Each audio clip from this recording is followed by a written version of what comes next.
रामपुर गांव में एक रोहित नाम का लड़का रहता था। वो अपने माता पिता के साथ रहता था। उसकी एक छोटी बहन भी थी जिसका नाम था प्रेरणा। रोहित बहुत अमीर था। इतना धन होने के बावजूद भी उसका लालच खत्म ही नहीं हो रहा था। वो धन कमाने के नए नए हथकंडे अपनाता रहता। एक दिन अरे कहाँ हो? यहाँ आओ जल्दी। अरे जल्दी आओ भाई। क्या हुआ? आ रही हूँ। इतना हड़बड़ाए हुए क्यों हो? तुम्हें पता है उस शापित घड़े को लेने के चक्कर में फिर से एक आदमी मारा गया। अरे रे, सब लोगों को पता है उस घड़े के बारे में, फिर भी लोग न जाने क्यों उस घड़े को लेने की कोशिश करते हैं। हाँ, कह तो तुम सही रही हो। माँ पिताजी, आप लोग किस घड़े के विषय में बात कर रहे हैं? किसी भी नहीं, किसी भी घड़े की नहीं। रोहित आज काम पर नहीं जाओगे क्या? बस जा ही रहा था। इतना कहकर रोहित घर से निकल जाता है। तभी रोहित की माँ कहती है, अच्छा हुआ रोहित को कुछ पता नहीं चला। हाँ सही कह रही हो। इधर रोहित के दिमाग में बस शापित घड़े की ही बात चल रही थी। वो चलते चलते बस यही सोच रहा था कि शापित घड़े का क्या रहस्य है। वो जा ही रहा होता है, तभी उसे दो लोग दिखाई देते हैं और वो उसी घटना के बारे में बात कर रहे थे। वो उनकी बातें सुनने के लिए वहाँ रुक जाता है, लेकिन रोहित को देखते ही वो दोनों चुप हो जाते हैं। आप दोनों चुप क्यों हो गए? मुझे भी बताइए उस घड़े के रहस्य के बारे में। अरे जाओ जाओ, हमें कुछ नहीं बताना, जाओ। रोहित उन दोनों व्यक्तियों से जिद करने लगा, जिसको देख उनमें से एक व्यक्ति उसे शापित घड़े का राज बताने के लिए राजी हो जाता है।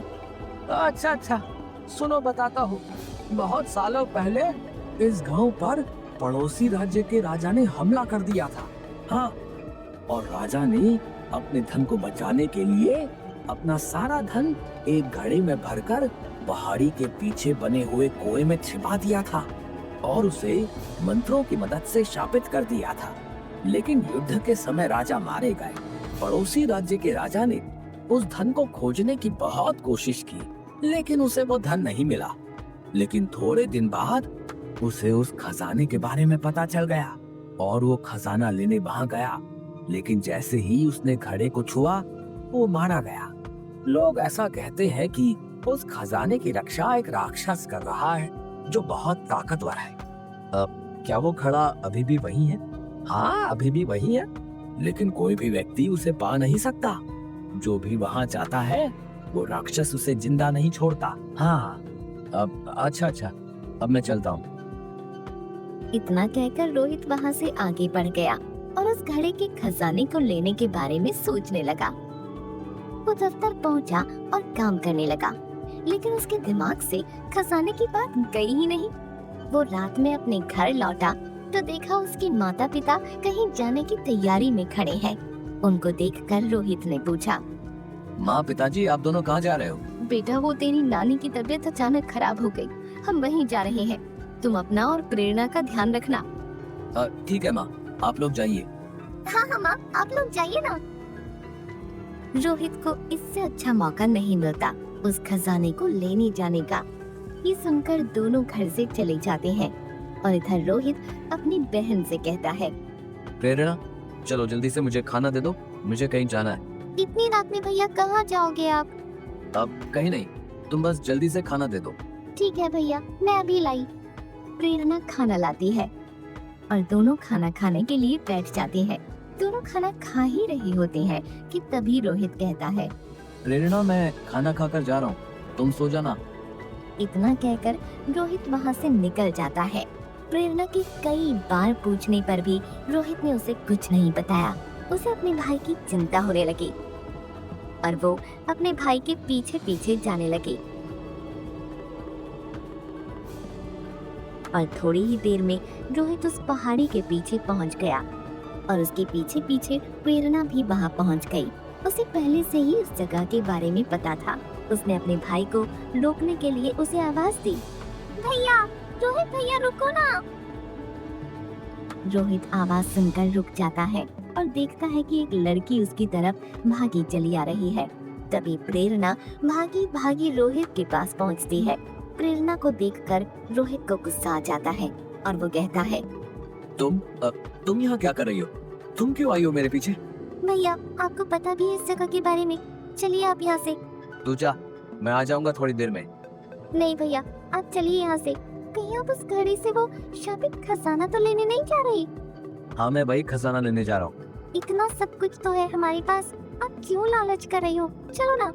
प्रेरणा ने उसे समझाने की बहुत कोशिश की, लेकिन रोहित नहीं माना और आगे की तरफ चलने लगा।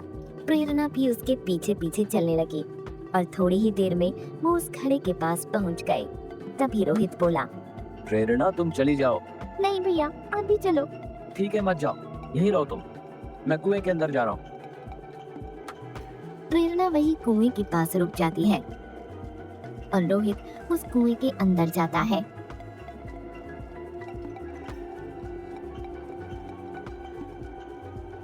और उसके पीछे प्रेरणा भी उस कुएं में चली जाती है। रोहित थोड़ा आगे बढ़ा तो उसे घड़ा दिखाई दिया जिसमें सोने के सिक्के भरे थे। वो वहीं रुक गया, प्रेरणा भी वहीं छिप गई। वहीं उस घड़े को देखकर रोहित की खुशी का ठिकाना नहीं रहा और वो उस घड़े के पास जाकर कुछ देर तक उस घड़े को देखता रहा। थोड़ी देर बाद उसने जैसे ही खजाना निकालने के लिए उस घड़े को छुआ, बहुत तेज बिजली कड़कने लगी और ऊपर से मिट्टियों की चट्टानें गिरने लगी, जिसे देख वो डर गया। तभी इसे एक भयानक हंसी सुनाई पड़ी। उसने डर के मारे अपने हाथ पीछे खींच लिए और पीछे मुड़कर देखा तो उसके सामने एक राक्षस खड़ा था। उस राक्षस की आंखें अंगारों की तरह लाल थीं। उस राक्षस ने रोहित को घूरते हुए गुस्से में गुदवाया।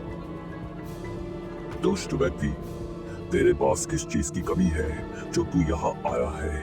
तेरे पास सब है, फिर भी तेरा लालच तुझे यहाँ खींच लाया। राक्षस की ऐसी बातें सुन रोहित डर से कांपने लगा। डर से कांपते कांपते उसने कहा, मुझे माफ कर दो, मुझे माफ कर दो, मैं कभी भी ऐसी गलती नहीं करूंगा। लालच करने वालों के लिए मेरे पास कोई माफी नहीं है। तुमको इसकी सजा मिलेगी और इस गलती की बस एक ही सजा है और वो है मौत। राक्षस की ये बात सुनकर प्रेरणा भागी भागी वहाँ आई और बोली, आप मेरे भाई को माफ कर दीजिए, आप उसकी जान मत लीजिए, आप उसे छोड़ दीजिए, चाहे तो उसके बदले आप मेरी जान ले लो। आप इसे कुछ मत कीजिए, आपको जो सजा देनी है आप मुझे दे दीजिए। मैंने गलती की है, मेरे मन में लालच था। प्रेरणा, तुम पहली ऐसी लड़की हो जो यहाँ खजाना लेने के मकसद से नहीं बल्कि किसी को बचाने के मकसद से आई हो।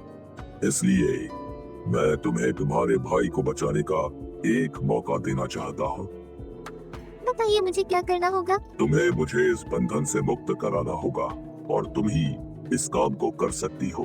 लेकिन मैं ये सब कैसे करूंगी? तुम्हें मेरे एक सवाल का जवाब देना होगा, जिसके सही उत्तर के लिए मैं तुम्हें 2 मौके दूंगा। पूछिए। बताओ वो क्या है जो किसी के लिए और कभी नहीं रुकता। लेकिन ध्यान से याद रखना, बस 2 मौके हैं तुम्हारे पास। प्रेरणा थोड़ा सोचती है और बोलती है, पानी, पानी कभी नहीं रुकता। राक्षस तभी अपनी शक्तियों का इस्तेमाल करता है और उसे एक गड्ढे में पानी भरा हुआ दिखाता है और बोलता है, ये देखो, ये पानी तो रुका हुआ है और पानी तो समुद्र में जाकर भी रुक ही जाता है।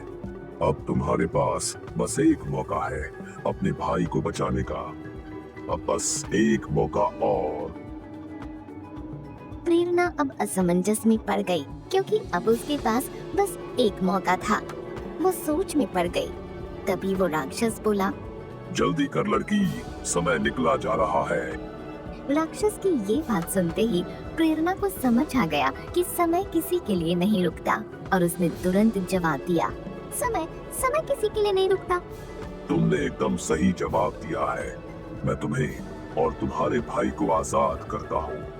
इसके बाद उस राक्षस को मुक्ति मिल गई और वो उस घड़े के साथ गायब हो गया। इधर रोहित को भी समझ आ गया था कि लालच करना बुरी बात है।